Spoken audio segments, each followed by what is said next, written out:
Chapter 1. Rain and Mud. "You going to eat that?" Castor asked, pointing to the half-eaten sweetbread ration at Lestjan's feet. "No, Castor, you have it," he replied as he passed the sweetbread over to him, all the while meticulously polishing his plasma rifle. A fire crackled before them, casting flickering shadows across the men, a light drizzle of rain settling on their dark uniforms.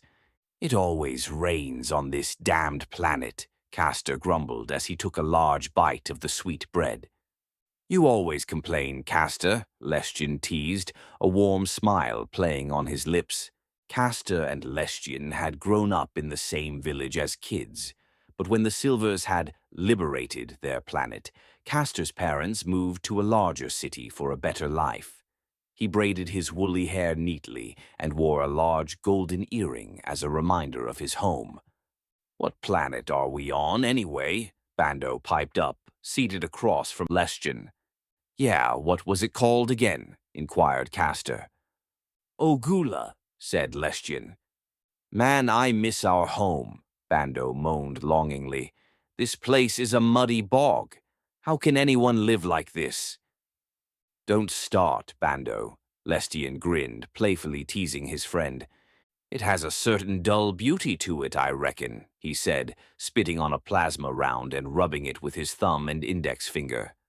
A soldier's voice boomed behind the group. "Attention!" An officer in a dark uniform approached, his cape swaying unceremoniously as his polished boots parted the thick mud. He stopped next to the soldier who had barked the command. Lestjan and his fellow men stood to attention, saluting their superior. They stood out from the Silvers in almost every way. They were shorter with dark skin compared to the Auserwählte, chosen ones. Silvers for short on account of their silver, ashy complexion and platinum-white hair. "Our unit is to head north. There are 2 villages between us and the city of Reltig. Someone is bound to know where these rebel rats are hiding," the officer stated promptly, his neatly combed silver hair contrasting with his ashy skin. "You new auxiliaries are from this sector, are you not?" the officer asked, pointing at Castor. "Yes, sir," he replied. "Wunderbar. You will be able to pick the rebels out from among the locals quite easily, then, I suppose?" The officer smiled, lighting a small, dark smoking pipe. "We are from the same sector, that is correct, sir. However, we are not from the same planet. We share similar ancestry with Ogula, but we are not the Sa." "What a waste of the Empire's resources," the officer interrupted, spitting his words at them. "Are you telling me they sent you all this way and you won't be able to successfully perform the one semi-important task you were allocated?" The officer frowned, deep lines forming on his ashy forehead. Castor mumbled. "What my friend is trying to say, Feldwebel Helmer, is that it might take a bit longer. But we will be able to find the rebels for you," Lestjan interjected. As an auxiliary, Lestjan had learned in his brief time serving under the Silver Banner that you did what needed to be done to survive. "That's good news. You could learn a thing from your friend here," Helmer sneered, pointing at Lestjan. "We march at first light." The Feldwebel marched off, blowing a large puff of smoke in their faces. They saluted him and his assistant as they made their way. Castor softly jabbed Lestjan's shoulder. "I could have dealt with Feldwebel Helmer, Lestjan." "Clearly," chuckled Bando. The trio sat back down, and Lestjan added a piece of wood to their fire. Bando had met the other 2 during auxiliary training. The large white birthmark on his throat and jaw contrasted his darker complexion. He always smiled widely when they teased Castor. "These Silvers have shipped us a long way, Castor." "They expect results," Lestjan said, adding more polish and spit to his rag as he continued to clean his weapons magazine. "What results? How can we tell the locals and rebels apart?" Castor exclaimed in hushed tones. The group fell silent. The embers of the fire crackled away. We have until morning to figure that out. All I know is that they do not care about auxiliaries in the slightest. If we don't provide value or give them results, they will put us in the front where the fighting is thickest. More silence followed. He is right, you know, Bando agreed. Of course, you think he's right, Bando, Castor mocked, rolling his eyes at them. We have a long march ahead of us. I'll be turning in. Castor finished off the last bite of the sweet bread and made his way into a small black tent behind them. A thick fog had settled around them. It was as thick as soup. Strange noises echoed all around them, the native nocturnal life of the Ogulan jungle. Are you scared, Lestjan? Bando took a sip from a steel cup. Castor's hot tea was a small pleasure they all shared together. Scared? Lestjan stared at Bando as he loaded the magazine with the polished plasma rounds. I hear the rebels outnumber us 3-1 here on Ogula. Rumors are for weak-minded people, Bando. Focus on what you know to be true. The Silver's resources vastly outweigh any advantage the rebels might have, even if our intel is lacking. What I know to be true. Bando paused for a moment. I like that. Bando took another sip, steam rolling from the rim of his cup. If you clean that rifle any further, they might smell the rifle polish. The pair chuckled. Ever since the academy, your gear has always been in top condition. My father served as an auxiliary. He always said, your gear looks after you if you look after it. Lestjan put away his rag and polish. So much wisdom. You sound like an old man, Lestjan. Bando playfully punched him as he walked past him on the way to his tent. Lestjan extinguished the fire and made his way to bed. He lay down, staring at the ceiling. The rain continued to pitter-patter on the roof of his tent. The truth of the matter is I am scared. What if we all die here on this muddy planet? I miss my family, our large dinners, the music Uncle used to play. The rhythmic droplets helped him fade away. A loud whistle interrupted a sweet dream. Lestjan's eyes shot open. Opening his tent flap, he was surprised to see a sunny morning.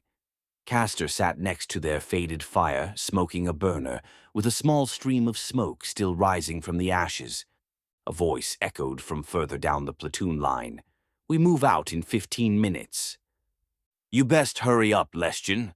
One of these days your tardiness is going to get you whipped, Castor grinned, mockingly pointing to his drab-green rucksack, fully packed and ready to go. Lestjan jumped into action, stuffing his tent and gear into his rucksack.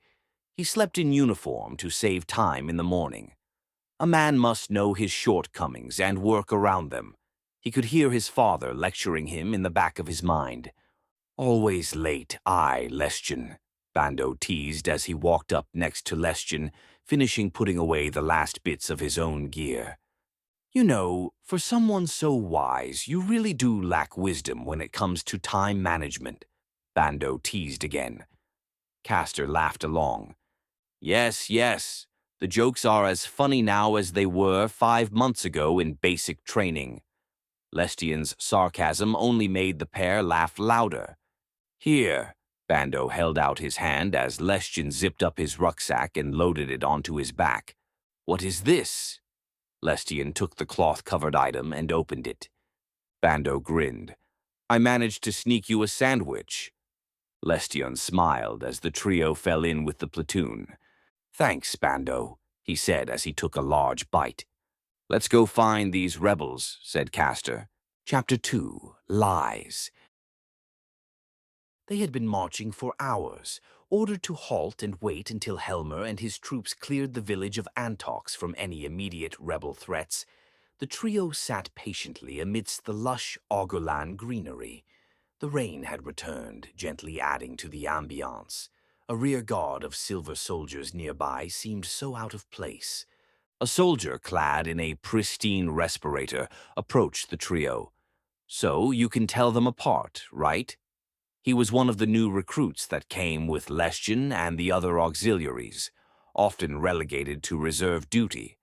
The Empire expected Lestjan and his friends to distinguish rebels from the native populace due to their shared ancestry.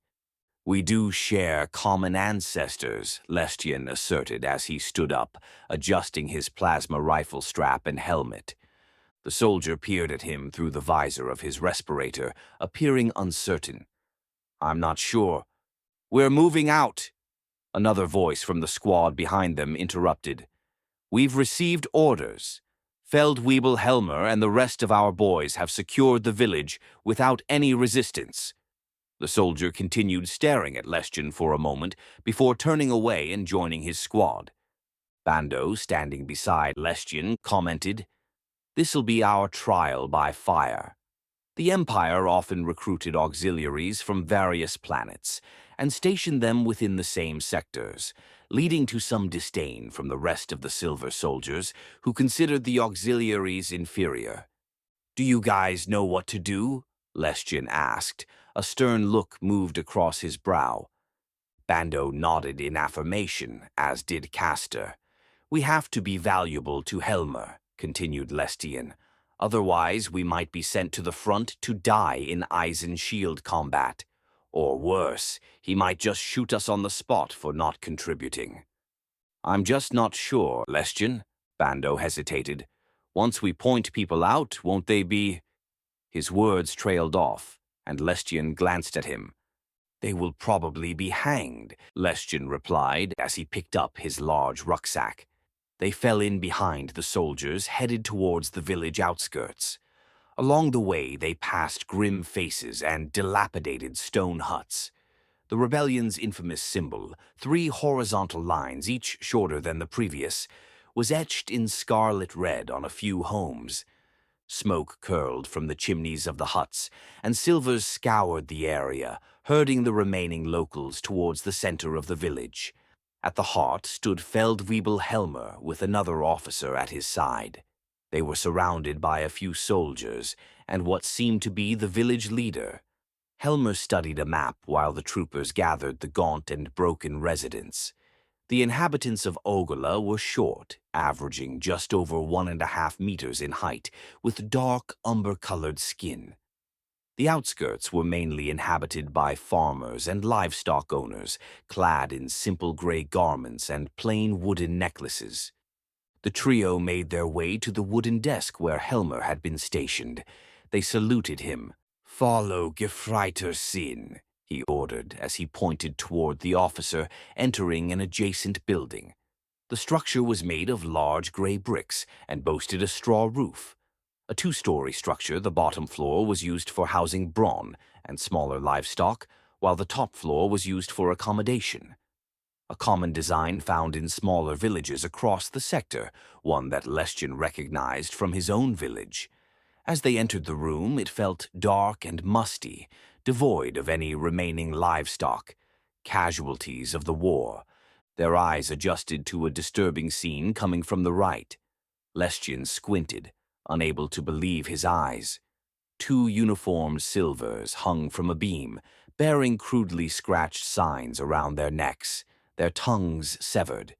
The inscription, written in their own blood, read, "They can tell no more lies." 2 hooded men knelt below them. Castor recoiled, retching at the smell that permeated the air. From the shadows behind the hanging men, a deep voice spoke. He stepped forward, and the dim light revealed his scarred face and patchy and unkempt appearance. Unusual for an officer to look so disheveled, his cape was frayed, and his hands were soiled. The sigil that usually adorned the center of officers' caps was conspicuously absent. Lestjan couldn't help but think that Sin had seen this conflict up close. "Awful, isn't it?" Sin said, walking toward them, touching the feet of the hanging soldier before approaching the trio. "The towers protect," Bando spoke up, saluting with a clenched right fist over his heart as he knelt. Lestjan followed suit, eager to impress. Castor wiped a few small chunks of his breakfast from his chin and did the same. Sin smiled, revealing a few missing teeth, replaced with gold implants. "What a situation we find ourselves in, auxiliaries," he remarked as they rose together. Sin moved to the hooded figures in front of the swinging bodies, their hands bound. I am told you can tell these rebels apart from the natives on this planet. He scrutinized them. Silence hung heavy in the air. Do these men stand accused of the hanging? Bando ventured, fidgeting nervously with his rifle. Sin smiled faintly, his mouth turning slightly at the corner. You are an observant one. You did not, however, answer my question. Faint murmurs and the sound of soldiers' boots outside filled the room. It depends, sir, Lestian spoke up, his eyes locked with Sin's, both refusing to back down. Sin rubbed his chin as he gazed up at the ceiling. He took a long breath and exhaled slowly. No, you can't, he replied, leaving them with an unsettling air of uncertainty. Chapter 3. Hangman's Noose. Lestian's typically composed face curled into a frown. You can't tell them apart, can you? Sin pushed. Well, it would be rather obvious if they weren't from here, would it not? Sin continued, his lips pressing tightly together as he spoke. We do share the same ancestry with the Ogulans, sir, Bando replied, his voice trembling. Sin shook his head slowly. Why would they cut out their tongues? He said, his words echoing in the empty room. Lestian stepped forward. Maybe if we saw their faces, sir, we could identify— Sin raised his hand, cutting him off. Do not insult my intelligence, auxiliary. I understand why you do it, but I have no patience for pandering. Sin removed their hoods, revealing the savagely beaten and swollen faces of the two men. One of them had an ear missing, and dry blood adorned his shoulder and torn clothes. The soldiers must have found him before the officers did. And, queried Sin, staring down at them. They shuffled uncomfortably. Are these the scary rebels that hung our troops? Lestian observed them closely.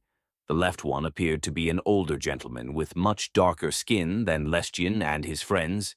He struggled to keep his eyes open while the younger one next to him had his jaw hanging loosely. Probably broken. Blood stained the front of his chest and what remained of his garb. His son? Lestian wondered. Well, they do Lestian grabbed Bando's arm, stopping him mid-sentence. They do not look like rebels, sir, Lestian spoke confidently. Sin nodded. No, they do not. He paused, looking down at them. He took out a metal canteen and took a large gulp, wiping his chin as he knelt down to give them a sip of his water. They opened their bloody lips, attempting to sip the water from the bruised canteen. They will die today, Sin said as he turned to address them. Feldwebel Helmer will walk in here and demand they be hanged for their crimes. He speaks so casually of his ranking officer. You see, he is after a promotion. Sin's golden teeth emerged from his mouth once more. If you spill enough blood, you can get anywhere in our empire. Sin clipped his canteen back to his side and plonked himself down on an old haystack. He leaned backwards, pulling his officer's cap over his face. Crossing his arms, he let out a small sigh as he made himself comfortable. Go and fetch Helmer, he said under his cap. He would be hanged if he spoke to him like that directly. Of course, sir. Bando saluted and marched out. Lestian leaned into Castor. Are you all right? Castor sat on his haunches beside him. He was still recovering from the vomiting. Lestian was used to the foul smells of death. His father was a butcher in their village back home, where tanned leather and slaughtered animals were commonplace. Gefreiter Sin, a voice sang out behind them.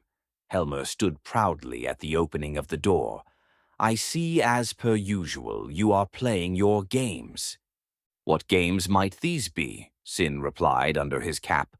To speak so brazenly to an officer, he will surely be whipped. Maybe even get his tongue removed like the poor wretches over there. The pause was amplified by Sin's shuffling as he nestled himself deeper into the haystack. Your family name does not excuse your actions in a time of war, Gefreiter. Helmer's face hardened as he adjusted his neat uniform and officer belt, his sheathed curts dangling from his side. "Are these the traitors to be hanged, then?" Helmer continued, ignoring the grievous insult from his subordinate. "These men will hang if you order it, Feldwebel," Sin replied slowly. Helmer shook his head. "See it done, Sin, and report back to me when you've done it. Put them on display for all the other rats to see." Lestjan's head bounced from officer to officer as this verbal joust escalated. "Our emperors will be done," Sin replied sarcastically under his cap. Helmer swung around, swore under his breath, and exited the room. He jumped in a Pathfinder. He was to inspect the findings of his other squad a few villages over. After that, a warm bath and the luxury of an officer's tent awaited him. "The war is almost over," Sin said. "With it, a growing number of people will die in the name of honor and glory. Don't be among those lucky few." Lestjan looked at his friends, puzzled by his remarks. "You can leave now, auxiliaries. They aren't going anywhere, and neither are we." The trio awkwardly shuffled out of the room. They knew that saluting was proper protocol, but what they had seen in that room was far from protocol. "I'll see if they have a spare home we can stay in for the evening." Lestjan nodded at Bando as he walked ahead of them. Lestjan had propped Castor up on his shoulder. He was still woozy from the scenes inside. They had rounded up the remaining villagers, who now sat in the center of the village, surrounded by silver guards. The village leader, escorted by a guard, passed them on their way out to see Sin. They hobbled past a few rain mules meandering around in the town center. The creatures had trunk-like mouths and yellow-green smooth skin. They were often used to carry supplies. They made their way up to a row of huts on a small embankment. Lestjan and Castor sat down in the shallow mud, their backs against one of the few gray-stoned homes, from which black smoke billowed from the chimney. "What a day, Castor," Lestjan said. Castor's head leaned against the stones as he took small sips from his own canteen. He didn't say anything. Distant explosions interrupted the silence, the rain ever present. He saw Sin and the village leader emerge from the barn where the soldiers hung. Sin ordered a couple of soldiers guarding the villagers and pointed at the rain mules. They unhooked some supply crates, and the soldiers arranged the grouped villagers and handed out small meal packs from the crates. The leader took Sin's hands and kissed them in gratitude. What a peculiar officer. Chapter 4. To me, men. "You did what?" The shouting ripped Lestjan from the depths of darkness. His eyes fluttered open, and he found himself closest to the door of their tiny, occupied home. The roof above them was a welcome improvement from the mud and the relentless rain that always found its way into his tent. He pushed himself up, stretched, and added a fresh log to the few embers that remained in the fireplace. Opening the front door, he saw Castor groaning faintly and rolling over behind him, pulling his Sturmdecke tightly to his chin. From their hut, they had a clear view of the square. Outside, Bando was enjoying a burner. Lestjan rubbed his hands together as the brisk morning air woke him up further. "What's this about?" he asked. "Helmer is angry that Sin gave them rations," Bando replied, blowing a mouthful of smoke into the air. Helmer was gesturing dramatically, though his voice had now become a loud murmur in the distance. "I find this officer very strange." Why would he feed the locals? Lestjan thought as he scanned the surroundings. A few soldiers were shaving outside a neighboring hut. "You know what happened to the last group of auxiliaries we had?" one of the three burly silvers asked, shaking water off his straight razor. Shaving foam sat thick on his even thicker neck. The man towered over them, with forearms the size of boulders. They must be Eisen shield carriers. "Come again," Castor asked enthusiastically. "I said, do you know what happened to the last lot of auxiliary fools they sent from whatever filth planet you come from?" Castor pressed his lips together and slowly shook his head. I'm afraid not, my big friend. One of them pulled out his cur's blade, slashing it through the air as if in a slow-motion duel. It wasn't pretty, the big man continued. Not at all, his blade-wielding friend confirmed. Oh, come on. It couldn't have been that bad, Castor inquired. The big man paused his shaving, his expression becoming even more serious. You ever see what a carver mine does to a man's body? His friend let out a small laugh as he sheathed his curs. Castor remained silent, his apathetic look turning serious. Just try not to piss yourself when the bolts start flying, the man said as he continued scraping his ashy skin with the blade. Come on, I think I spotted some tea leaves inside. Lestien turned Castor around, and they headed back inside, ignoring the shield carrier's attempt to insult them. Back inside, Bando had not moved. Lestien yawned as he rummaged through one of the few remaining chipped cupboards in the small room. Ah, he exclaimed, shoving a jar of dark tea leaves into Castor's hands. Make us a brew, will you? Like you did back home. Castor rolled his eyes. All right, where are you going? He asked. I'm going to see if I can get us something to eat.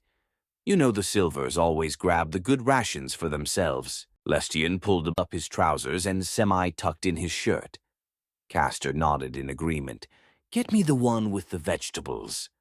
Lestien made his way into the village center, his charcoal uniform shirt untied and loosely hanging over his moss-green undershirt. No discipline, as always, a man behind a crude wooden desk spoke up.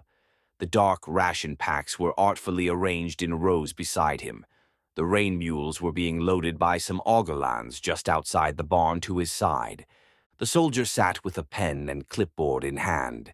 Lestien shrugged off the insult. How can I help you, auxiliary? The soldier had a sharp, rat-like face and was much shorter than the shield-bearers. Lestien responded, I would like to collect our breakfast ration, please. The man sniggered. You know we have protocols here. Breakfast is right after roll call, like it always is, he said through gritted teeth. Lestien looked around for a few moments, then he produced 2 burners from his shirt pocket. The Silver quickly stashed them away before the oncoming soldiers could see. Quickly, he mumbled. Lestien sprang into action, rummaging through the ration packs. They all looked the same, but he knew how to tell them apart. The ones with the vegetables felt a certain way, while the protein-based ones made a different sound when twirled around in the hands at the right angle. Gotcha, he thought to himself as he picked what he believed to be a vegetable one. Hurry up, you're going to get me in trouble, the man scowled, adjusting his thin spectacles.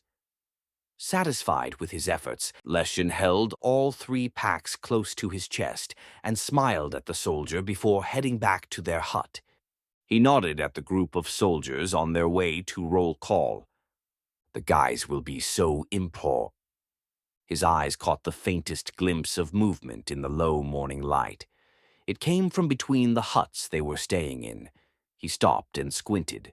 Another glimpse of motion from the small gap. The movement was quick. What the hell is that? Then a shadow filled the gap between their huts, right where he had been staring. It crouched down, and then a green flash from the man's muzzle.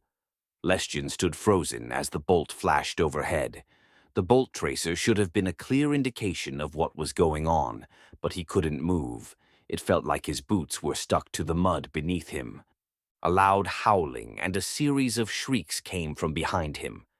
Lestien turned toward a noise behind him, the rations falling from his hands as his mind raced. The soldier at the ration station gurgled on his blood as 2 men in animal furs stabbed him repeatedly. To me, men, bellowed a loud voice from the barn further on. Gefreiter Sin had emerged, sprinting toward the village center, Kurs unsheathed. The group of soldiers he had just passed drew their plasma rifles, aiming at the fur-clad brigands who were still busy carving up the ration clerk. I don't want to die, Lestien thought as chaos erupted around him. Chapter 5. Muddy bird. Get down, a voice shouted from Lestjan's left. He turned his head only to be met with a soldier shoving him to the ground.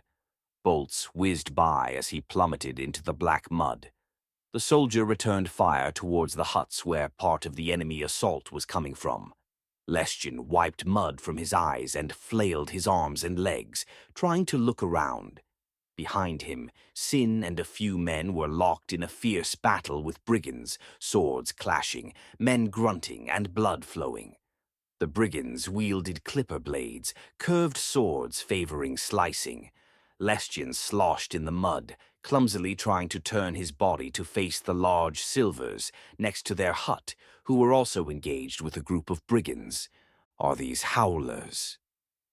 Lestjan had heard stories of these furred warriors, more animal than man, ambushing their enemies and striking when they were weakest. What was I supposed to do again? Lestjan's mind continued to race, trying to recall his training. That's right, form on the nearest commanding officer. All right, that would be Sin. He stumbled forward, feeling a dull pain and the taste of metal in his mouth. Damn, I think he broke my nose. Focus, Lestjan. Get to Sin, he reminded himself, dodging the green bolts whirring past him. He ran forward, almost tripping in the thick mud. Ahead of him, Sin and his soldiers were locked in combat with two howlers. The muddy ground slowed their movements. Sin dueled with one howler, while another soldier tried to drown the other in the mud. Behind them stood a standard bearer, holding up a zipper bird symbol. The bird sat perched sideways on a branch. A royal standard bearer. Does that mean Sin is... Drop the damned bird and help us, for Tower's sake, Sin ordered. The standard bearer joined the fight, tossing the bronze bird into the mud. Lestjan closed in, unarmed and inexperienced in close combat. The soldiers behind him rushed past, bayonets fixed, one of them pushing him aside. Grab a damned weapon, Lestjan. Stop being a coward. Reaching the howler pinned in the mud, the soldiers furiously speared the man until he lay still. The other two joined Sin, forming a circle around the last howler. The howler skillfully parried their blows, keeping them at bay. Steady now, men. Remember your training, Sin reassured them. A soldier with a bayonet on his plasma rifle lunged forward, but the howler parried the blow with ease. Sin, from behind, made a grazing slice, drawing blood. The howler winced and searched frantically for the next attack. Steady, men, just like we train. A loud horn interrupted them, pausing the action briefly. Seizing the opportunity, the howler sliced at a distracted soldier, chopping off half of his hand and sprinting towards the sound of the horn. The young silver fell, clutching his mangled hand, and the others gave chase. The howler ran in a serpentine fashion, narrowly dodging the bolts that fired after him. You grab some damn bandages and magic glue from the mules, Sin pointed at Lestjan, who stood stunned by the unfolding events. He must be talking about that new blue stuff. His mind caught up and he rushed forward, navigating the mud as quickly as he could. I didn't do anything, I was so... He rummaged through a pack strapped to one of the mules. The rain mule was nervous, shuffling and snorting in fear. Ah, here it is. He grabbed a medical pouch and hurried back to Sin and the group in the village center. The early morning patrol had just returned from the main road, joining Sin. Lestjan handed the pouch to the soldiers tending to the wounded man, and Sin looked around. Gather everyone, they'll be back, he ordered Lestjan. Pointing again, Sin commanded, The rest of you, form on our standard. The standard-bearer proudly planted the muddy pole on the ground, and the soldiers rushed to the mules and supply crates, grabbing Eisen shields and forming a square formation around the standard. I have to hurry. If I get caught in the open when those things attack, I'll definitely die, Lestjan thought as he stumbled up the small muddy embankment towards the hut where he and his friends slept. He needed to warn them. They knew what to do in combat. Form on the commanding officer and let the Silvers handle the fight. They were auxiliaries, after all, sent to interoperate and support. Combat was not a priority for them. He flung open the door. "Guys, grab your weapons. We have two—" Chapter 6. The Problem with Dying. His mind struggled to process the scene before him. Castor lay lifeless in Bando's arms. "Castor!" Lestien desperately scanned the room. Bando cradled his fallen friend, the ground soaked in blood. "Can we save him?" Lestien ran over, frantically tapping Castor's face. "Castor, wake up! Wake up!" He looked at his friend's lifeless form, a plasma bolt having pierced his chest, leaving a gaping hole. Lestien shook at him, but Castor remained motionless. Tears rolled down Bando's cheeks as he stared into the distance. "We can get him to the medic." The horn blared in the distance, signaling the enemy's return. "Damn it. Again. Already." Lestien grabbed his rifle and rig. "Bando, hurry up. We have to go," he said, adjusting his gear. "They are coming back." He loaded a magazine into his plasma rifle and fixed his bayonet as he had been trained to do. Kneeling beside Bando, who remained still, Castor's head hung limply over Lestien's knee. The floor was drenched in his friend's blood.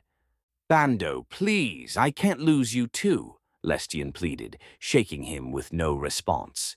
The horn sounded again, seemingly closer this time. Lestien attempted to yank at Bando's collar half-heartedly, but he remained unresponsive. "I don't want to leave him, but I don't want to die." Lestien ran outside. One of the neighboring shield-bearers lay face down in the mud, his large, ashy skin a stark contrast against the black mud. Violet blood streamed from beneath him. Lestien paused for a moment, then ran as fast as he could through the thick mud. His thighs burned, but adrenaline pushed him toward the neatly formed square of soldiers in the village center. Die Mauer, the wall, had been a crucial battle tactic in the Silver's conquering of the universe, consisted of soldiers standing shoulder to shoulder, crouched and interlinked by Eisen shields with plasma rifles dispersed between them. A loud howl echoed out from beyond the barn. Lestien huddled in the middle of the formation, next to the standard bearer, crouching low. More howls reverberated all around the village, intensifying the already grim atmosphere.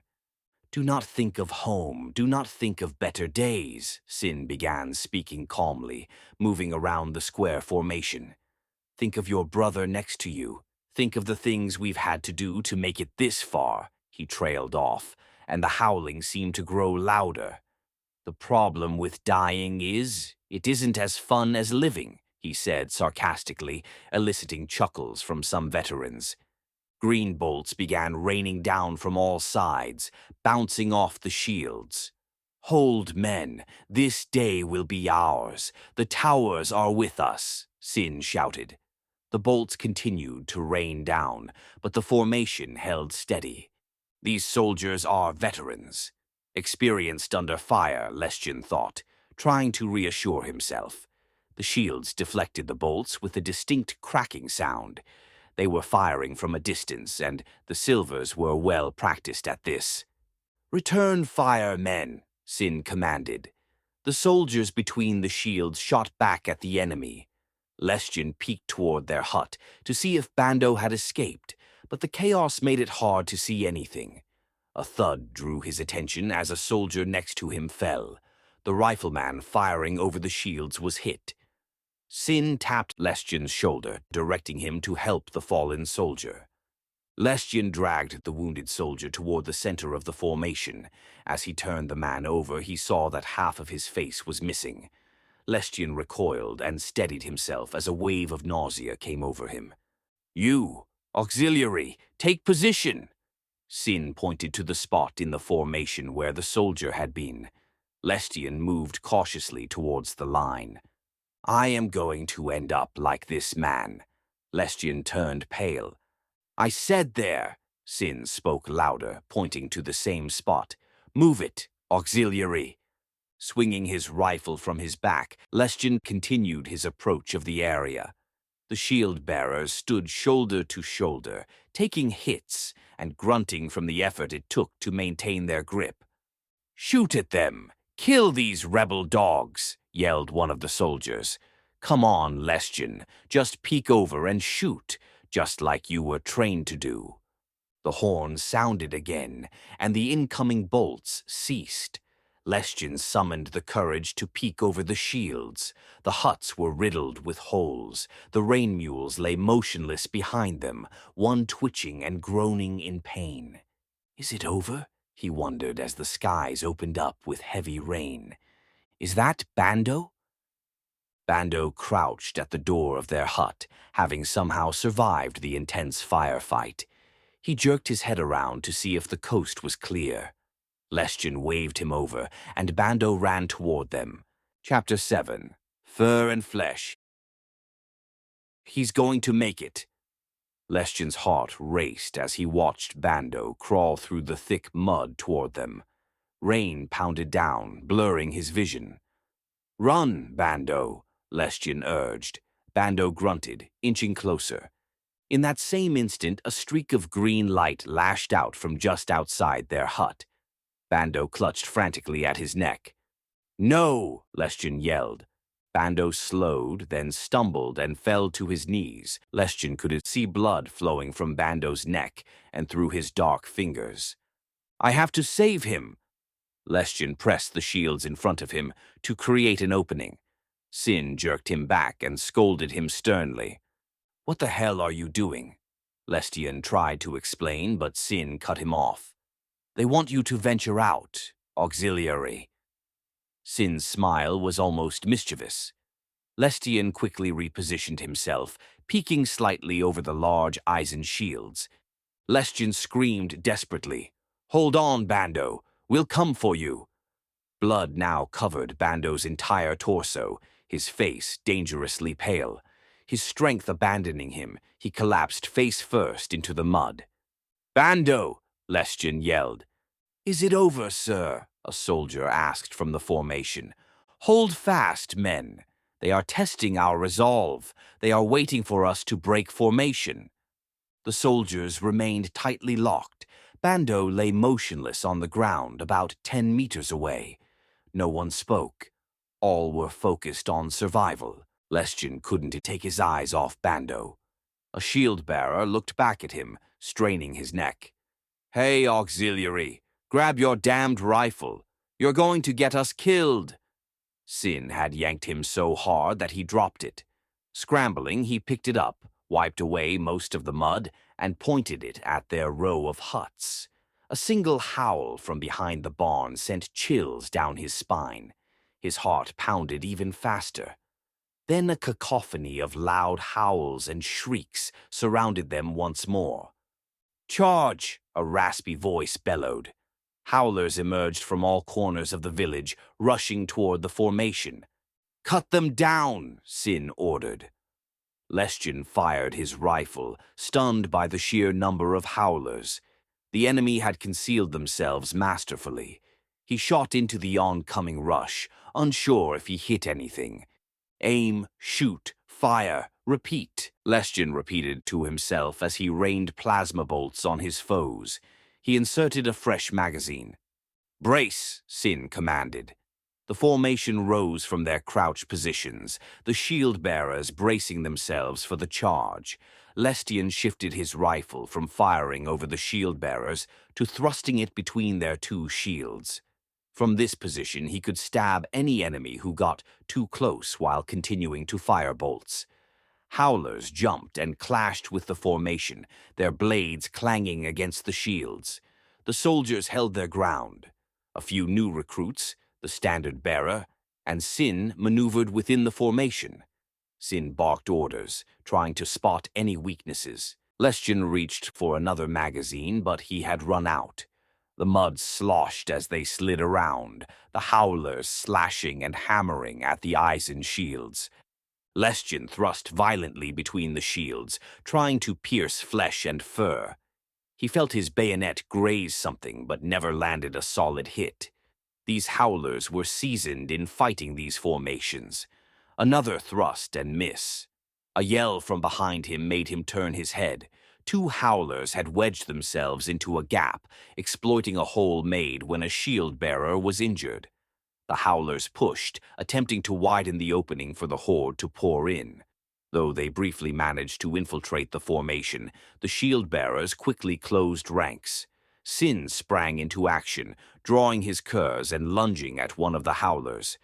In the process of squeezing through, one of them ended up losing his axe. The standard-bearer planted the long pole in the mud, sensing his opportunity. He drew his curs and ran towards the fallen howler, who desperately tried to pick up his crude axe from the mud. Protocol dictated that Lestion keep thrusting between the shields, but he couldn't ignore the unfolding chaos behind him.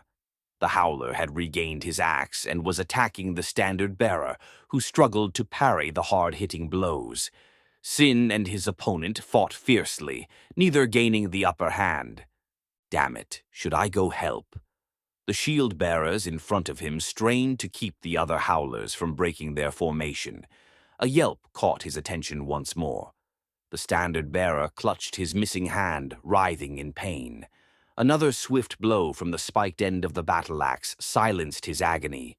It was now 2-on-1. Sin backed away, the howlers advancing with cold calculation. Lestion swung his rifle and charged headlong into the fray. The howler with the axe easily parried his first bayonet stab, almost in disdain. Sin glanced over at Lestion, out of breath from the heavy fighting, rain streaming down his face. "This is it. I will kill these howlers and avenge my friend." Lestion pulled his rifle upward, aiming at the same howler. This time, the howler dodged the attack and swung his axe ferociously at Lestion's head. He managed to duck out of the way, the bloodied weapon grazing the top of his hair. "Remember your damn training, auxiliary," barked Sin. Lestion composed himself, and as the howler lunged forward with his clipper, Lestion aimed at the man's fur-covered chest. At the last second, the howler deftly sidestepped, causing Lestion to lunge forward and lose his balance. Taking advantage of Lestion's fumble, the howler whipped the auxiliary with a hard elbow, snapping his neck back at an unnatural angle. It was all Lestion could do not to fall on his own bayonet as the world disappeared around him.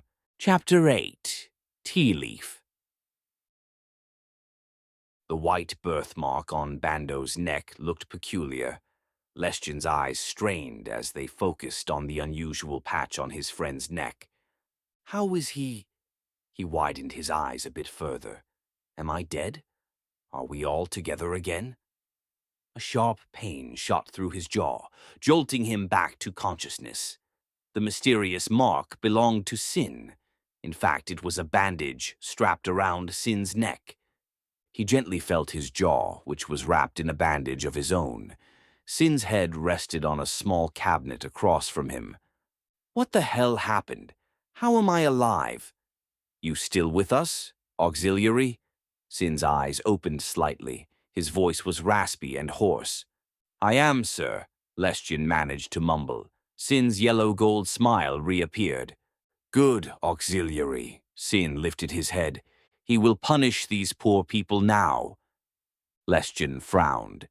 "Sorry, sir, I do not follow." Sin closed his eyes. Helmer lost the other squad under his command. Sin picked at some dried mud on his patchy beard. He barely made it out alive in his fad-finder. "Those howlers, Lestion, they came all at once." He sighed. "Coordinated and precise." "Did Bando make it?" Lestion asked, straining with every word. Sin sat and stared ahead for a moment. He sighed. "Your friends didn't make it, Lestion." "I'm sorry." Lestion closed his eyes. A single tear rolled down his face. "Castor is gone. Bando is gone. Why were they taken and not me?" He opened his eyes, looking around the room. The hut had been converted into a makeshift triage unit. 2 other men were in the room. One was the standard-bearer, missing a hand, and the other was an Eisen shield carrier whose head had been slashed. Both men did not move. Intravenous drips fed liquids into their arms. "Wonders of the modern age," Sin continued. He pulled out a metallic syringe containing a blue jelly-like substance. Lestjen had heard of the breakthroughs made by the silver scientists and engineers on planet Toria. Magic glue, the soldiers called it. It could seal non-fatal wounds and apply mild pain relief until proper treatment could be given. "How are we alive, sir?" Lestjen strained as he pushed himself upright. The pain in his jaw pulsed through his skull. "Do you understand how it is we came to rule the known universe, Lestjen?" Lestjen pulled the Sturmdecker over his legs as he shuffled backwards to the wall behind him. "We control time and resources. Our primary formations are designed around those facts." Sin winced as he adjusted the bandage on his neck. "Enemies all across the known universe have tried to beat us with all manner of tactics." He smiled. "Time beats them. We have outlasted them all, and before you know it, their ranks break, then their supply lines, and finally their resolve." "I don't quite understand, sir." "Yesterday, Lestjen, the enemy crashed against our wall of Eisen shields. They clamored and struggled for a few hours, but eventually even the bravest of them got tired." Small rays of sunlight peered through the plasma bolt holes in the room.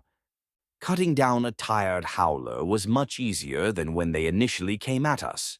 The door creaked open, and a soldier saluted. "Sir, Feldwebel Helmer has ordered the unit to move out in 15 minutes. Sin nodded slowly. The soldier saluted and promptly exited the room. "I will have need of you as we head into Reltig. Helmer will no doubt enact a cruel vengeance on the people that remain." Sin got up and walked to the door. He paused a moment. "Go say your goodbyes, then join me." Sin handed him a small jar with dark tea leaves. Memories of Castor making them tea washed over him. Lestjen rotated the jar in his hands. "You should have sent him to pick up our food rations," Lestjen thought. He squinted as his eyes adjusted to the light. At the center of the village lay about 40 fallen howlers.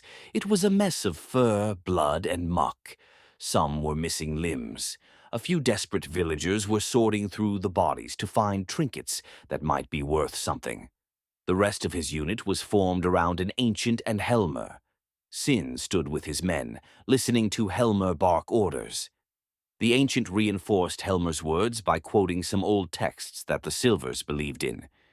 Lestjen walked to the outside of the barn where he saw 5 bodies lying side by side. Each had a dark blanket over it, and the Empire's sigil was etched in white on each blanket. The dark hand of the second furthest one was a dead giveaway. Lestjen slowly peeled the blanket back. 2 stitched eyes and a mouth stared back at him. The lips were painted white according to his culture's tradition. Lestjen fell to his knees, his eyes welling up. This is a sign of profound respect. How could Sin have known? He put his hand on Castor's woolly hair. "Rest easy, old friend. I will write home for you." He pulled the blanket back in place. He gently opened the other ones. A few pale silver faces, one he recognized. It was one of the large shield-bearers who had laughed at them. He must have been the one face down in the mud. He opened the blanket to see another set of stitched eyes and painted lips. "Bando," he murmured. Lestjen just stared for a while. Some soldiers walked past as Helmer, the Ancient, and a few soldiers jumped into their vehicle once again. "Well, you didn't piss yourself," said a deep, grainy voice behind him. Lestjen turned his head. The other shield-bearer from the hut next door held out his log-like arm. Lestjen grabbed it as the man pulled him to his feet. He nodded at Lestjen as they started marching to the next village. Chapter 9. Royal Veins. They had been marching for several kilometers. The jungle surrounding them produced a cacophony of sounds, familiar and unfamiliar to Lestjen's trained ears. His family's background as master butchers allowed him to identify many of the animals by their calls. Being a butcher in his village also meant being skilled in hunting. As they walked, he mumbled to himself, trying to identify the source of each sound, attempting to take his mind off the extra load he was carrying. Everyone had to pull some extra weight since their rain mules had been killed. "Aren't you going to ask me?" Sin piped up next to him. Ever since the incident in the formation, Sin had kept Lestion close. Lestion wasn't sure why. "Ask you what, sir?" "Why I have a royal standard-bearer." Sin nodded at the man walking right behind him, a different carrier than the original one. "I wonder if this one knows what happened to his predecessor." "Did he survive his injuries?" Lestion thought. "I know it means you are part of one of the primary 3 families, sir. However, I do not know much beyond that." "Damn auxiliaries," said a soldier marching behind them. "Well, yes, a few thousand years ago, my family decided to murder a lot of people and build a large tower." Some men laughed. "Erste," Sin continued. Lestion did not say anything in return. He just looked at Sin for a moment and then back at the ground. His once polished boots parted the ground below him. His chin ached, but not nearly as much as a few hours ago when he woke up. "Erste is our family name, and this zipper bird is our sigil." Sin broke the silence. "You must be very proud," Lestion said. "I told you I don't like pandering, Lestion. No, no, no, this bird is meaningless to me and anyone who's seen what combat turns us into. It does help with morale, though." He chuckled. "Ahead, sir," yelled the standard-bearer, pointing to the road ahead of them. A small boy was running toward them, his hair smoking. Sin stopped and knelt down to meet him. He inspected the boy's singed hair. A patch was melted into the side of his head. "What happened, boy?" Sin asked as he unclipped his metal canteen and poured some water over the young man's scorched head. The boy's umber hand pointed straight ahead, where they could see large plumes of dark smoke rise up. "Howlers," yelled Sin. "To arms, soldiers. If they aim to draw us into a fight, then that is what we will give them."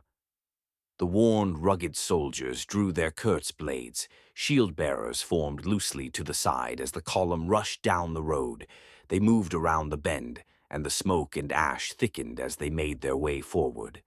Lestion had to tie a loose piece of cloth around his face.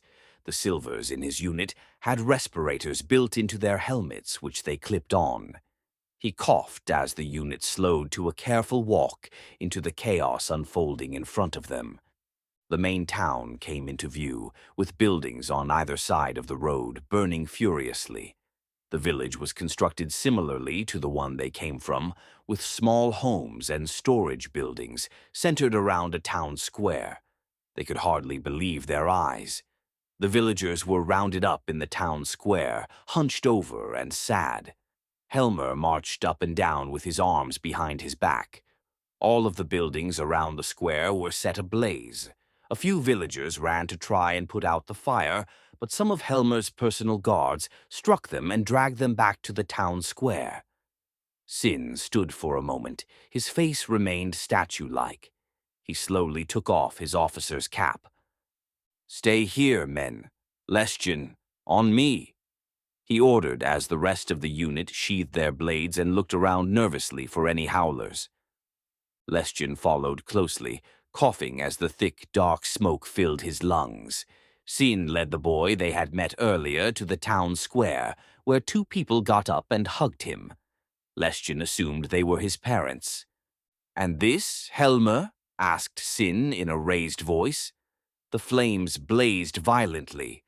The straw roofs of the Ogulan homes burned easily. "This is what happens to those who oppose the Empire's soldiers, Sin." "Sir, you can't—" "I can, and I have," Helmer yelled at the top of his lungs. He held a dark handkerchief as he coughed. The villagers shuffled nervously as Helmer raised his voice. "They were not the ones who attacked us, Helmer, and you know it." Sin moved closer to Helmer, his tone firm. "You touch me, Gefreiter, and I will have you hanged. I am doing what must be done." Helmer coughed again. Do you think them to be innocent? Sin stood unmoved. So much ruined, and for what? Sin was right.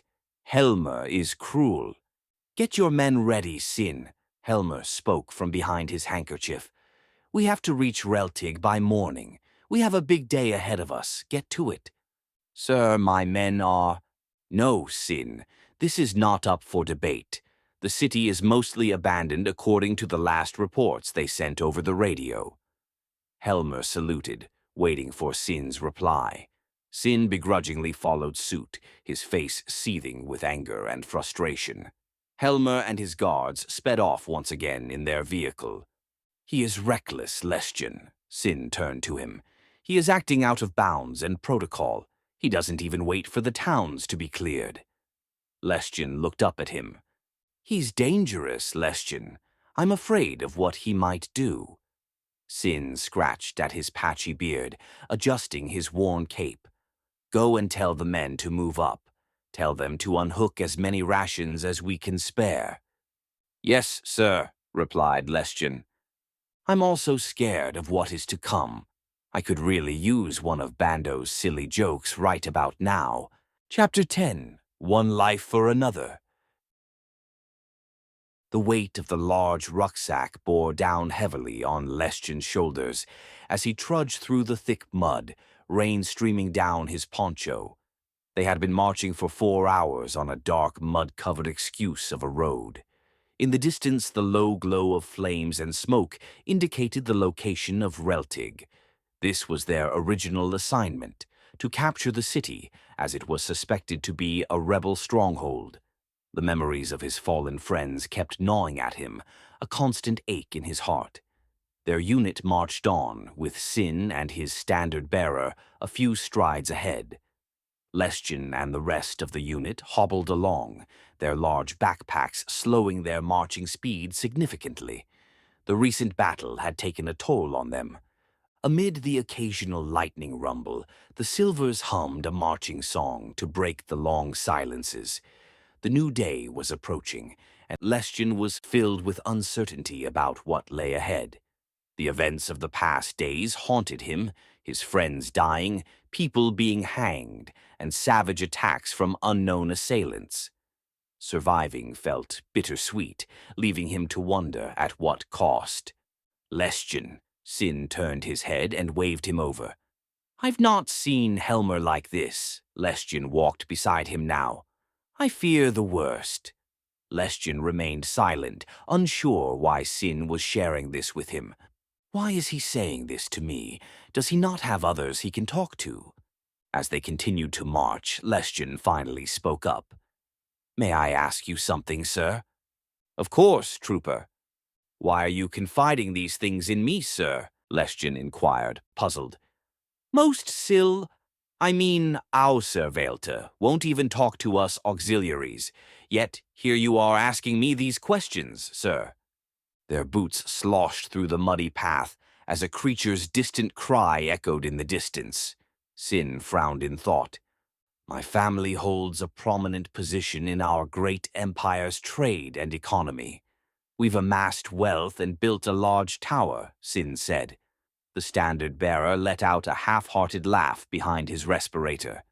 Lestion adjusted his rucksack, the uniform chafing his flesh.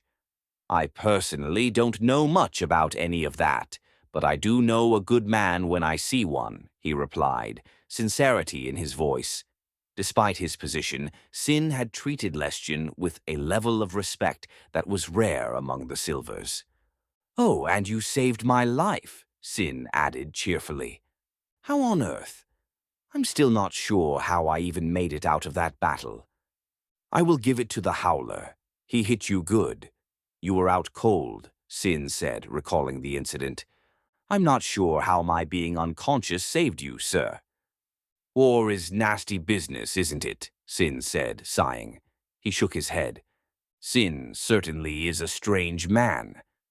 People always talk about the glory and the valiant efforts of our empire's men.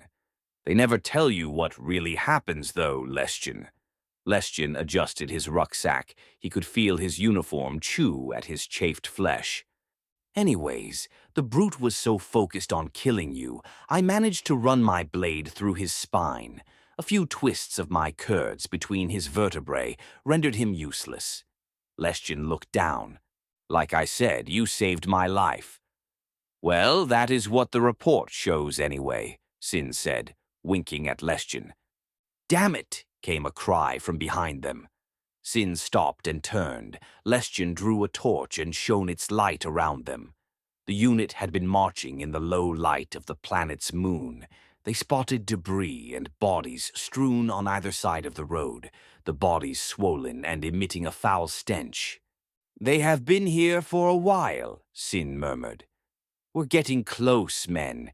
Keep your wits about you. As they pressed forward, the plumes of smoke from the city ahead grew closer. Lestjen couldn't help but think of the ambush the Howlers had staged before. These poor people were probably ambushed by those animals. Lestjen's hand shook involuntarily as he pointed his rifle toward the dark forest surrounding them. We would never see them coming if they hit us now. Onward, soldiers! We have to be there before sunrise, and we are almost out of time, Sin urged, his determination evident. His standard bearer followed closely behind. Lestjen paused for a moment, reaching for his canteen. The rain had finally stopped, and he gazed up at the sky, feeling a mix of uncertainty and resolve. As the rest of the unit moved around him, Lestjen took a few desperate gulps from his canteen, flung his rifle back over his shoulder, and turned to join them. Reltig loomed ahead, a much larger settlement than the small villages they had passed before. The uncertainty of what awaited them there weighed heavily on Lestjen's mind. Most key points on the planet had already fallen to the Empire, leaving only a few isolated cities and villages remaining outside their grasp. For now, one stride at a time, Lestjen. One stride at a time. Chapter 11, Hissing Pipes. It states it clearly in our texts. The ancient cleared his throat, his voice raspy and wise. We, the chosen ones, are to take the lands of those who are less deserving, the creature said in a strange tone. Lestjen had encountered these beings before, the ones who interpreted the ancient texts of the towers. The man, if it could be called a man, was wrapped in a deep brown robe, purple and pale skin peeking out from under the fabric. An elaborate network of pipes connected to the ancient's respirator, covering half of his mouth. Hunched over and reliant on a cane for support, Lestjen had only ever seen him moving around in that vehicle with Helmer. Castor had once spoken of their supposed control over the universe from the shadows, with exclusive access to the Unberührbar, the Untouchables said to be the Empire's secret division. But Lestjen knew it was one of Castor's wild tales. Damn, I miss them. And they are less deserving? Sin asked with a hint of skepticism in his low tone. Do you question my teachings? The ancient retorted, his voice stern. The group stood at the base of a war-torn building that used to be the local magistrate. Helmer had ordered Sin's unit to round up any remaining citizens on the city's south side. Helmer had commandeered the building the previous night. The Empire's flag now fluttered lazily atop it. Earlier, another officer had stopped by, bragging about his unit's success in fighting off the Howlers with barely a scratch. Lestjen knew that Helmer was embarrassed by the comments, and he dreaded what might come next. I would not dare object to such a wise ancient as yourself, Sin replied, sarcasm dripping from his words. Do not think your royal blood protects you here, Gefreiter Sin. I speak on behalf of those revered towers you now mock, the ancient replied. Sin smiled. I live in one, ancient. I think I know them rather well, he retorted. The hissing sound of the ancient's pipes filled the air as he grumbled to himself. Lestjen had learned from training manuals that there were 3 royal families among the Silvers. They shared dominion over the Empire and all its many realms. These families all resided together in 3 enormous towers next to each other on Galaxia, the capital world. Chewing on a protein block, Lestjan observed the ruined city. The once proud buildings now bore the scars of war, riddled with bolt holes and the bitter aftermath of battles. "How many have you gathered, Gefreiter?" Helmer spoke up. Sin didn't reply immediately. "We need as many as possible, as soon as possible," Helmer urged. "My men are working as fast as they can," Sin replied, his voice measured. He leaned against a broken pillar, absently picking at something under his nails with his dagger. "You have until nightfall, Sin. Do not test me on this," Helmer warned, turning away with the ancient following close behind, his cane clicking on the smooth stones leading to the building's entrance. Lestjan approached Sin, who was now studying a map of the city. "Best get to it, Lestjan. I'll try to figure out what they are planning," Sin said. "Of course, sir." "Most of our men are thinly spread in these southern areas." Sin pointed to a group of homes and buildings south of them. The Magistrat, where they stood, was a few hundred meters down from a large city square, where Lestjan's unit was supposed to gather everyone. Throughout the day, people slowly trickled in, and the tactics remained the same. Bring the populace under control or into a confined area. Those who resisted could be confidently shot as traitors or rebels. Go join up with them. This exercise is a waste of time, like all the others. "We both know this," Sin said, leaning in closer. "I don't want them to get suspicious." He nodded toward the ancient who had finally made his way up the steps and into the Magistrat. "Yes, sir," Lestjan saluted and checked the magazine in his rifle as he marched away. They were permitted to drop off their packs at the Magistrat, which now functioned as a temporary headquarters. As he walked through the modern city, now ravaged by war, Lestjan noticed the unfamiliarity of its appearance compared to the antiquated villages he was accustomed to on the planet. The buildings, though simple and rugged in their copper and gray design, bore beautiful engravings on their walls. With the essentials only in his bag now, his shoulders thanked him. "I really miss home," he thought, his mind drifting off as he moved down the cobbled roads. Passing through an alleyway, he encountered a few worn Reltic citizens. Their beleaguered faces were a familiar sight, something he had seen since the day he landed here. A glimpse of movement caught his eye, a lady and her child huddled in a nook beside a closed storefront. The woman extended her cupped hand, clutching her baby close. She wore a maroon dress under a furry coat. At least her clothes looked nice. Approaching them, he softly said, "You have to go to the square over there." He pointed at a crudely drawn map a soldier traded with him.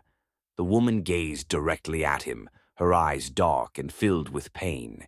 Deep lines framed her mouth, her face dirty. Her child moved slightly, snuggling closer to her. Lestjan shook his head. "She is probably safer here," he thought, offering her his half-eaten protein block. He hated these things. She nodded and took a large bite, and Lestjan playfully teased, "Better you than me." Unsure if she even understood, he continued on his way. He marched through the streets, searching for his unit. The city's buildings, now in ruins, seemed strange and unfamiliar. "Keep going, Lestjan. Keep going." Chapter 12. Fest. The rain pitter-pattered on Lestjan's poncho, a constant companion on Ogula. The joke he and his friends used to make was that it never stayed dry long enough to light a burner. They had spent the entire day gathering Reltic citizens. Exhausted, most of his unit huddled together, seeking respite from the downpour. Rain streamed down their faces. Some had passed out from sheer exhaustion. Lestjan sat a few meters behind the main group, accompanied by Felsblock, the shield-bearer, who snored beside him. Taking shelter under a large, battered statue, he looked up at the enigmatic figurehead statue, unsure whether it was a symbol of the Silvers or the people of Reltig. Assigned to guard shifts to prevent any escape attempts, Lestjan frowned at the dismal scene. The citizens sat in the rain, barely clothed, looking petrified and frail. Their city turned into a battleground. Nevertheless, they stood their ground, refusing to abandon their homes. Leaning his head back, he gazed up at the gray-on-gray sky, the raindrops incessantly tapping against his face.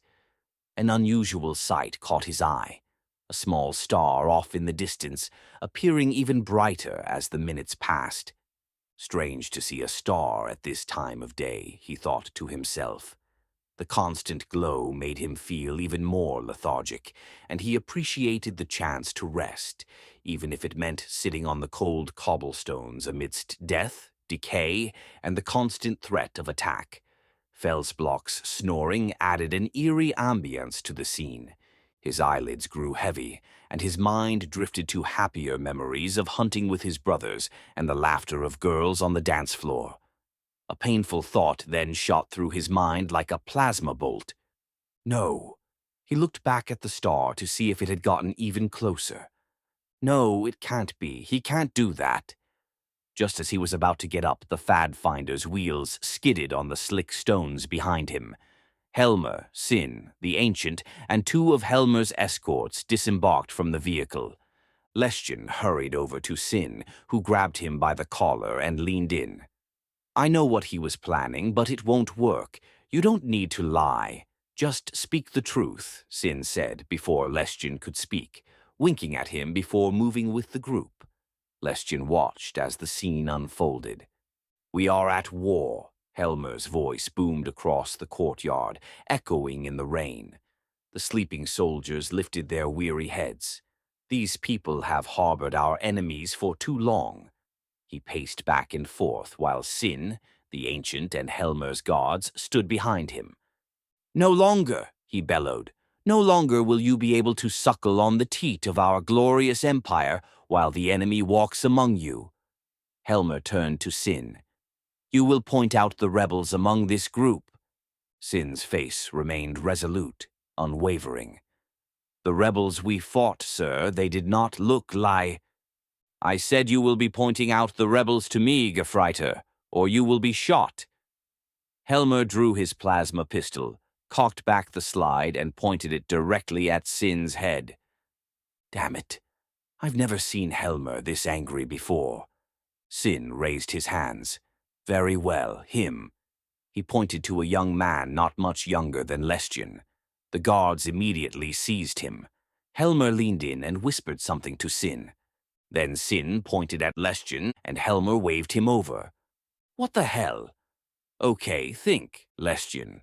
What did Sin say? Just speak the truth. Ah, my auxiliaries, said Helmer, smiling as he holstered his pistol. Well, what remains of them, at least. The painful thought of his friends added to the despair of the situation. This man here, he is an enemy of our empire, is he not? Helmer asked, his voice filled with confidence. Leschan looked over at Sin, who nodded slowly. He is not, sir, Leschan replied. In fact, it would be impossible to tell them apart, sir. Helmer shoved the young man down and turned his attention to Leschan, standing face to face with him. His nose almost touched Leschan's. I know Sin has infected you, too, Helmer said in a hushed tone. Very well, these fine people, as can all be assumed, are traitors, Helmer said confidently. Sin snorted. You conspired against our beloved empire and its glorious towers. You have supported a false cause and harbored those who are enemies of our great empire. For your crimes, the empire sentences you to death by fest bombardment. The crowd murmured, but they did not panic. Most of them probably did not understand what Helmer meant, or perhaps they thought the ship was coming to evacuate them. Leschan wondered if they even cared. He had only heard about Fest strikes and the devastation they caused. They will murder all these people just for living here? Leschan looked nervously at Sin, who smiled back at him and winked. He walked up to Sin, who was now leaning on the Fadfinder. Sir, these people will be slaughtered. Sin spat out a fleck of something. I bribed the radio operator at the Magistrat. Helmer can't call a fest strike. Command denied his request. Chapter 13. Choking. Helmer glanced down at his watch. Well, they are right on time, he muttered, looking up to see the massive battleship descending with a low rumble. Fall out, men. Regroup at the Magistrat. Helmer stormed off, jumping back into his Pathfinder. His guards assisted the frail ancient into the vehicle. The Magistrat was only a short distance away, but Lestian had learned that there were two types of officers in war. Those who fought alongside you in a battle formation, and those who jump in vehicles to travel a few hundred meters. They eventually got to their feet, gazing at the vehicle as it drove off. Lestian turned to Sin, who had just passed by. "Sir, are you sure he wasn't able to get the fest strike approved? The ship is getting awfully close." They began walking back to the Magistrat. Lestian felt stupid for thinking this ship was a star. "The radio operator assured me that he's been trying to get clearance since that day with the Howlers, but every request has been denied. I checked a few hours ago. Shouldn't we warn the people, sir? That imbecile couldn't even arrange his own uniform. Command would never grant him clearance for a fest strike."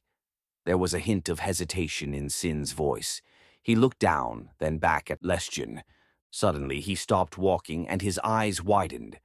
"Unless he had help, Lestian, come with me." "Sir, the people." Sin halted and grasped Lestian's shoulders. "There are thousands in that square. If it's a false alarm, the panic alone would kill hundreds. Stay close, auxiliary." Sin dashed forward with his standard bearer struggling to keep up. "If the strike happens, all these people will die." Lestian found himself running alongside Sin, adrenaline surging through his tired body. At the top of the Magistrat's stairs, Helmer, the Ancient, and his two guards stood smoking their dark pipes. Helmer was laughing at something the Ancient had said. Sin and Lestian pushed themselves to approach the group. Panting and breathing heavily, they finally reached the top. Sin spat on the ground. "Helmer, call it O." Sin's voice choked. "Calm down, Gefreiter Sin. You're getting spit on my uniform," Helmer retorted, holding his pipe slightly off to the side of his mouth. "Come to see the show, have you?" "Call it off." Sin grabbed Helmer by his collar, and the pipe fell out of Helmer's mouth, clattering down the steps. "You best remove your damned hand," Helmer said, shoving him back weakly. Sin's grip tightened, and the guards behind them reached for their sheathed Kurtz blades. Lestian instinctively drew his rifle from his shoulder. Now, said Helmer calmly. "Let's be reasonable. What can I do for you, Gefreiter?" "Call it off, you murderous bastard." Sin's voice boomed like the engine of the descending ship. Sin released Helmer suddenly. "You couldn't have done this alone. You're a simpleton with a position higher than you deserve." Helmer straightened his collar and took a few steps back. "You've been a dagger in my back since the day we set foot here, Sin." Helmer scowled, raising a single finger. "But today, even your meddling won't interfere with what needs to be done." He shook his finger. "No, not even the great Gefreiter Sin can stop what is going to happen here." He pointed to the square in the distance.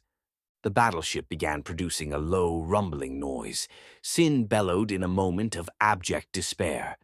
The rumbling intensified, becoming a loud, grinding hum. Then silence. It lasted what felt like a lifetime. In reality, it was the half-second before an immense beam of light streamed down onto the square. The noise was like nothing Lestian had ever heard. It drowned out everything else, making Helmer's vile, cackling face appear all the more sinister. A wave of heat floored the men around Lestian. He and Sin managed to remain standing, resolute against the horror of what was happening. As he watched, helpless, the population of the square and its surrounding structures disintegrated in an instant. How could command allow this to happen? The ground shook beneath Lestjan's feet, and a monstrous plume of smoke rose from where the square had been. Lestjan's mind struggled to make sense of what was happening. Shortly after the rumble, debris rained down around them. Sin fell to his knees, arms stretched out. Lestjan gaped at the square, once bustling with people, obliterated. Their unit reached the bottom of the stairs, staring in bewilderment at the scenes. "It is the will of our towers," the ancient said, moving forward, slowly clapping his hands. "A glorious day indeed." The smoke and debris seemed to rise endlessly. Sin stood up, turned around, and with a single flowing motion, drew his dagger and thrust it into the ancient's neck. Lestjan's mind finally recognized what was happening. He aimed his muddy bayonet at Helmer's uniformed chest. This time his opponent did not skillfully parry the blow. Instead, he felt the blade plunge deep into his chest. Helmer stood in disbelief for a moment before reaching for his curts. Lestjan reloaded his bayonet and thrust it deep into Helmer's stomach. Helmer staggered backward, clumsily unsheathing and dropping his curts. He hunched over on one knee, cupping his hand over one of the wounds. The guards drew their blades. "Hold those blades, troopers," Sin said sternly. The guards hesitated, looking at each other. "You may have enough time to kill us, but what happens when our unit gets up here?" They cautiously backed away, hands raised. "Kill them! Kill them, you damned traitor!" Helmer choked on dark purple blood spilling from his mouth. He fell over, succumbing to his wounds. The ancient lay motionless beside him. A few clicks and hisses from his breathing device were all that remained. "Sir," Lestjan said, looking around at Sin. "Awful, isn't it?" Sin's golden teeth appeared once more as he smiled. "Afterword. I want these novellas to be a gateway into the lives of some of the key societies and people you meet along the way. Some of the stories play off in the past, like this one. However, the next one will be in the present day and will follow the story of Hirtin and what role she has to play in the main story. These stories are a way to expand the already large universe and give you deeper insight into the people and places that inhabit Galaxis. Thank you for reading. Until next time, M.B. Kruger.